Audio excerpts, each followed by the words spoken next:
It's done. The bell rang, the gloves came off, and the fight the world had been waiting for finally concluded. Mike Tyson, the legendary boxing icon, stepped into the ring one last time, bringing with him decades of unforgettable memories.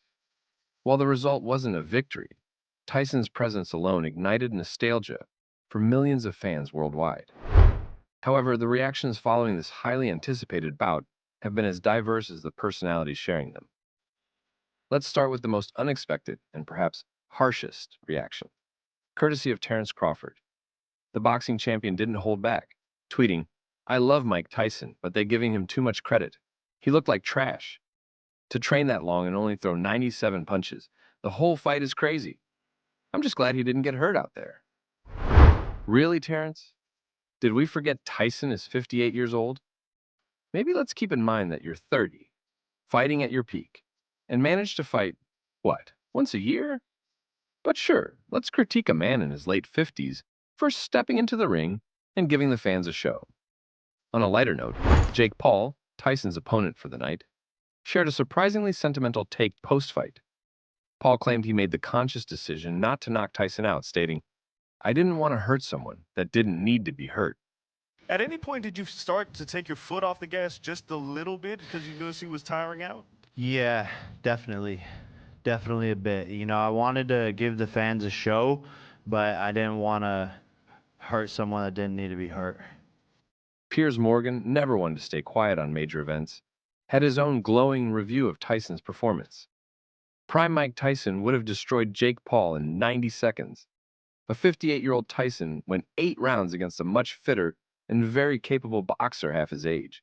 Mock him all you like, but Mike's got the heart of a lion, balls of steel, and will always be an absolute legend. On the flip side, Eddie Hearn wasn't as impressed. He admitted to only catching the first 30 seconds of the fight, explaining, "I didn't really watch it. I was in Katie Taylor's changing room. I watched the first 30 seconds, which were quite entertaining. After that, it was horrible to watch."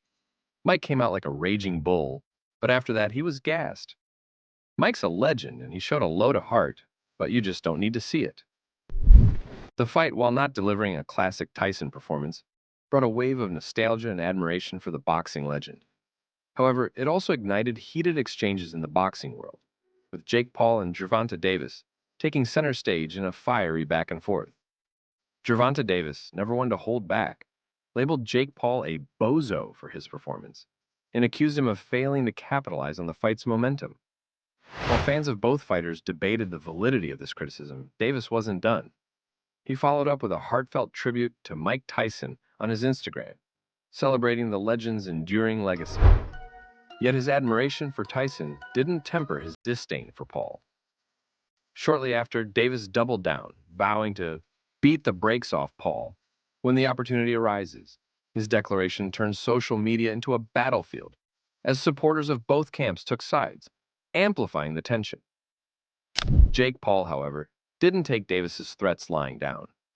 In the post-match conference, he clapped back with his characteristic confidence, defending his performance and reminding everyone of the entertainment value he brings to the sport. Paul's bravado, while typical, further fueled the ongoing feud, adding another layer of drama to the post-fight spectacle. Meanwhile, Conor McGregor entered the fray with his trademark unpredictability. Instead of critiquing the fight itself, McGregor made waves by suggesting that Jake Paul face Pritchard Colon next, an audacious and controversial proposal that left fans scratching their heads. McGregor's comments on the fight being little more than a glorified sparring session also stirred debate, adding his unique brand of chaos to an already explosive situation. What truly stood out during the Tyson-Paul fight wasn't just the action in the ring, but the star-studded support behind the scenes. It was a moment straight out of a boxing fan's dream as three icons of the sport, Lennox Lewis, Evander Holyfield, and Mike Tyson himself, came together in a display of camaraderie and nostalgia. Seeing these legends in the same frame was like a time machine to the golden era of heavyweight boxing, a reminder of the sport's rich history and its enduring impact. Let's go, Chad. I'm good.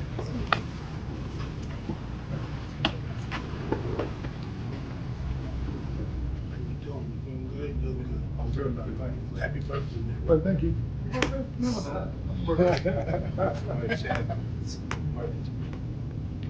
right. Yes. That's right, baby. Yeah. Adding to the buzz, UFC heavyweight Francis Ngannou made his presence known with a fiery comment. Ngannou didn't mince words, boldly declaring that he'd slap Jake Paul the next time they crossed paths.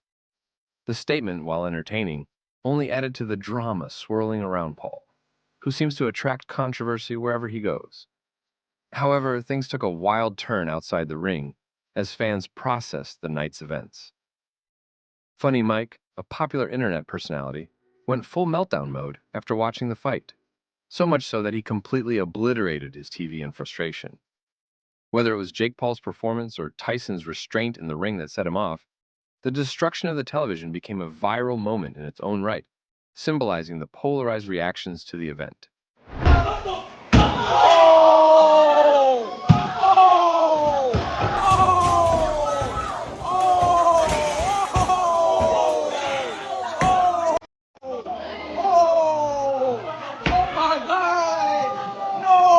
But perhaps the most intriguing twist came after the dust settled. Mike Tyson, defying expectations, announced that he's not done yet. The boxing legend expressed interest in taking on Logan Paul next, a statement that quickly made waves. Logan, never one to shy away from attention, responded with enthusiasm, setting the stage for yet another high-profile clash. Well, I don't know. Maybe his brother. You want to fight Logan? Logan, I think he said you might be next. Motherfucker, I'll kill you, Mike. No, please, no. It's on there. Just don't step on his toes. Is all. Reactions like these have shown just how polarizing Tyson's return was. Love him or critique him, Tyson gave the fans one final glimpse of what made him a legend. Whether you're celebrating his courage or questioning the match, there's no denying that Mike Tyson's legacy remains untouchable. However, this fight was a historic spectacle, already shattering records before a single punch was thrown. With Most Valuable Promotions, MVP at the helm, co-owned by Jake Paul, the event has drawn unprecedented attention, filling a Tant Stadium in Arlington, Texas, with an expected crowd of over 70,000 fans. That alone makes it one of the largest boxing audiences ever assembled outside of Nevada. The gate receipts tell an even bigger story, bringing in a staggering $17.8 million. This makes it the highest boxing gate in U.S. history outside of Las Vegas, far surpassing the $9 million set by Canelo Alvarez versus Billy Joe Saunders in the same venue in 2021. Not only does it eclipse past boxing events, but it also outpaces every non-Vegas UFC fight except for the legendary Conor McGregor versus Eddie Alvarez showdown in New York in 2016. Clearly, Jake Paul's knack for showmanship and Tyson's legendary status are a winning formula, and the fighters aren't walking away empty-handed either. Both Paul and Tyson are cashing in 8-figure paydays, according to MVP co-founder Nakiza Badarian. Even Katie Taylor and Amanda Serrano, the headliners of one of women's boxing's most anticipated rematches, are breaking financial barriers with record paychecks. It's a groundbreaking moment not only for boxing as a sport, but also for women athletes in the field.